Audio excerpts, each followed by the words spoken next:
Исәнмесез, эфирда яңалыклар чыгарылышы, студияда Лилия Гатинова, гатаба койбер темалар турында. Түләүләрне хәзер QR-код буенча башкарып булам. Шулдаш мәкәрләр финанс операцияләре үткәрүнең яңа системасына күчтеләр. Шәһәребезнең көчле затлары 8 март бәйрәменә бүләкләр сайлый башлады. Бүгенге көндә нинди чәчәкләр популяр? Штраф урынына чәчәкләр. Дәүләт автоинспекциясе хезмәткәрләре машина йөртүче хатын-кызлар өчен сюрприз әзерләделәр.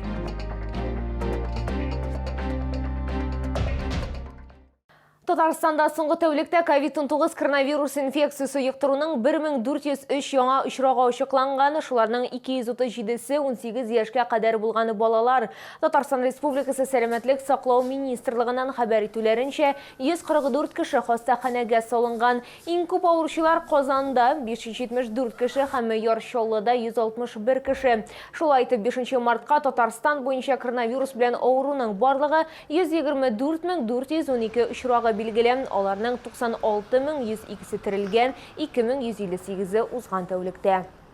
Түләүләрне хәзер QR-код буенча башкарып була. Кайбер түләү платформаларында вакытлыча өзеклек килеп чыкты. Шулда исә эшмәкәрләр финанс операцияләре үткәрүнең башка системасына күчтеләр. Бу хакта тулырак алдагы материалда. Системаны түләү платформаларында үзлекләр башланганнан соң куллана башладылар. Шолалар товар яки хезмәт өчен акча яки банк картасы белән генә түләргә мөмкин дигән проблема белән очрашкан. Алар һәр вакыт кул астында булмаска да мөмкин. QR-кодлар керткәннән соң беренче көнне 40 чоллы шундый схемадан файдаланган. Хәзер бу сон көн саен 50-дән 100-гә кадәр. Первая реакция, конечно, люди удивлялись. Не все знают, как по QR-кодам можно оплачивать, но мы обязательно каждому гостю объясняем, что можно зайти в свое мобильное приложение, в любой банк, который вам удобно, отсканировать. У меня в приложении банка это удобно. Шул ук вакытта әлеге система килешүләр өчен генә түгел, эшмәкәрләр өчен дә уңайлы булып чыкты. Комиссия всего 0,7% за эквайринг. Если раньше мы 1,4, вот просто карточка, когда прикладывает человек, мы банку платим комиссию 1,4, а с кодом 0,7. 2 раза выгоднее, то есть получается нам комиссии меньше. Эшмәкәрләргә үз банкларына мөрәҗәгать итәргә кирәк, анда аларга шәхси QR-кодларын тәкъдим итәчәкләр. Лилия Гатина, Эльмира Гайнетдинова, Ленар Султанов, яңалыклар. Шәһәребезнең көчле затлары 8 март бәйрәменә бүләкләр сайлый башлады. Гадәттәгечә алар чәчәкләр сатып ала. Бүгенге көндә лаля чәчәге һәм розалар популяр. Бәйрәмгә бәяләре бермә-бер артты. Тулырак хәбәрчебез материалында.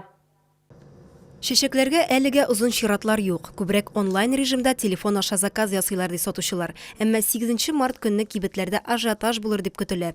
Шуңа да карамастан чәчәк бәйләмнәре барысына да җитәчәк дип ышандыра флористлар. Чәчәкләрне китерү буенча тоткарлыклар юк. Шулай күләмнәре дә кимемәде. Әмма бәяләре 10%-тан 100%-ка кадәр артты. Цена действительно изменилась, но не на все позиции. Например, на такие цветы, как тюльпаны, ирисы, гиацинты, самые популярные весенние цветы, цена увеличилась буквально на 10%. Экзотик чәчәкләр кыйммәтрәк, әйтик, көнбагышлар бер атна элек 200 сум булса, хәзер 380 сум тора. Куаксыман розалар 270 сумнан 400 сумга кадәр артты. 8 мартка бәяләр тагын да күтәрелергә мөмкин. Хаклар бәйрәмнән соң гына төшәчәк дип белдерә сатучылар. В России много хороших плантаций, ближе к лету как раз-таки сезон начинается, и астры, то есть приезжают наши, они достаточно крупные, красивые, местного цветка много будет, поэтому не думаю, что будут какие-то проблемы. Россиянең чәчәк үстерү теплицаларында хризантема, роза, ләлә чәчәкләре дә үстерелә. Соңгылары Шаллыда шактый күп. Шуңа күрә чәчәкләргә кытлык булырга тиеш түгел. Лилия Хәбибҗанова, Эльмира Гайнетдинова, яңалыклар.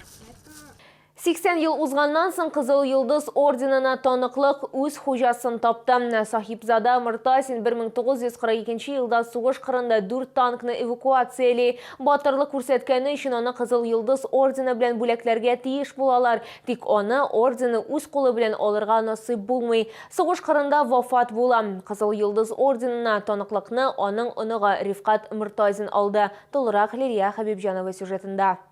Бабасының батырлыгы турында Рифкат Мортазин әтисеннән генә ишетеп белә. Сахипзадә Мортазович Кукмара районы Сардыкбаш авылында туа. Сугышка 41 елда өлкән улы белән китә. Үзе Ленинград өлкәсендә, улы Польша кырында вафат була. 4 танк чыгарган булган. Шуның өчен награда биргәннәр инде. Ленинградский областьта хезмәткән. снарядлыгып, ішіне снарядлыгып госпитальға өлген. Сугыш кырында кыюлык һәм батырлык күрсәткәне өчен Сахибзада Муртазин Кызыл йолдыз ордены белән бүләкләнә. Тик аны алу бәхетенә ирешми. Сугышта яраланып гомере өзелә. Бәхеткә оныгы бабасының батырлыгы турындагы хатка тап була. Шушы хатны мин балаларга күрсәттем. И балалар әни моны былай эзләтергә кирәк. Бабай бит башлаган бу эшне, дәвам итәргә кирәк. Шулай итеп ул шушы хатлар язып, менә бу медальләрне аларга кызлар, балаларның, кызымның бик зур өлеше кертте. Муртазиннар гаиләсе тиешле органнарга мөрәҗәгать итәләр. 1 ел үткәннән соң Сахибзада Муртазинга дигән Кызыл орденга таныклык оныгы Рифкат Муртазинга тапшырылды. Муртазин Сахибзада Муртазович награжден орденом Красной Звезды приказом командующего войсками Северо-Западного фронта от 30 октября 1942 года, номер 01395. Подписал президент Российской Федерации Владимир Владимирович Путин. Поэтому пусть это удостоверение высокой государственной награде будет в вашем семейном архиве. Әлеге таныклык сугыш герое Сахибзада Муртазин турында истәлек кенә түгел, үсеп килүче буынга үрнәк тә булып тора. Лилия Хабибҗанова, Кирилл Хабзей, яңалыклар. Шолда ЮХИДИ хезмәткәрләре халыкара хатын-кызлар көненә багышланган традицион акция уздырдылар. Дәүләт автоинспекциясе хезмәткәрләренә чәчәкләр һәм котлаулар хатын-кыз машина йөртүчеләр өчен чын сюрприз булды. Толырак хәбәрчебез материалында. Инспектор руль артында хатын-кызлар булган машиналарны туктата, тик борчылырга кирәкми, чөнки юлларда кизү торучылар ЮХИДИ хезмәткәрләренең бәйрәм патруля. В преддверии праздника 8 марта поздравляем вас. Спасибо большое. Желаем вам счастья, здоровья и самое главное, не нарушать правила дорожного движения. Вот такие небольшие наклейки. Спасибо. Автоинспекторларның чәчәкләр тапшыруын чаллыларның күбесе көтмәгән иде. Очень неожиданно. Конечно, спасибо большое нашим доблестным сотрудникам госавтоинспекции. Мысль была документы доставать, показать. Думала, неужели какую-то ошибку сделала, нарушила? А когда увидела молодого человека с цветами, конечно, очень обрадовалась. Это очень приятно. Сразу настроение поднялось. Обязательно, конечно, бөтенесенә исән сау, обязательно. Юлларда тынычлык, аварияларга очрамыйча гына, ипләп кенә тыныч кына йөрергә язсын. Амин. Автоледи өчен чәчәкләр акциясе ел саен үткәрелә. Төп максат әлбәттә гүзәл затларның елмаюларын күрү. Традиционно в первые весенние дни в рамках акции «Цветы автоледи» сотрудники госавтоинспекции вручают женщинам-водителям цветы и при этом напоминают о строгом соблюдении правил дорожного движения. Акция икеләтә файдалы дип белдерә машина йөртүче хатын-кызлар, чөнки кәеф тә күтәрелә, юлда кагыйдәләрне дә бузасы килми. Поздравляю с наступающим 8 марта, желаю крепкого здоровья, благополучия в семье, во всем, чтобы оставайтесь сильными, женщины. Лилия Гатина, Айдар Мусин, яңалыклар. Бу сезгә җиткерәсе соңгы мәгълүматыбыз иде. Мин Лилия Гатина сезнең белән сау булашам һәм барлык хатын-кызларны да бәйрәм белән тәбрик итәбез.